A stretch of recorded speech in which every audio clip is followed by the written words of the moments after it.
তার আগে শুক্রবারে সন্দেশখালীতে ইডি গিয়েছিল শেখ শাহজাহানের বাড়িতে, আর তারপরে গ্রামবাসীরা মানে তার ঘনিষ্ঠরা হামলা চালান ইডি আধিকারিকদের ওপরে। সেই ছবি দেখাচ্ছি আমরা। আর আমরাও বাদ যাইনি, সংবাদ মাধ্যমের কর্মীদের আক্রমণ, মার ধর এবং প্রাণনাশের পর্যন্ত চেষ্টা করা হয়েছিল। এবং তা শুধু নয়, গাড়ি ভাঙচুর। আর সেই শেখ শাহজাহান কোথায়? এই প্রশ্ন তো বারবার উঠছে। শেখ শাহজাহান এখনো অধরা। আর হাইকোর্টে নিখোঁজ শেখ শাহজাহান, হাইকোর্টে নিখোঁজ শেখ শাহজাহান। তিনি কিছু বলতে চান, তিনি কিছু বলতে চান। আইনজীবী মারফত আদালতে আবেদনের আর্জি, শেখ শাহজাহানের আবেদনের আর্জি, আদালতের বক্তব্য জানানোর আর্জি, বিচারপতি জয় সেনগুপ্তর বেঞ্চে আর্জি।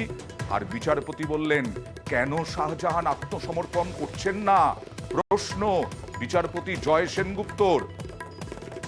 শুধু তাই নয়, পুলিশের ভূমিকায় বিস্মিত হাইকোর্ট।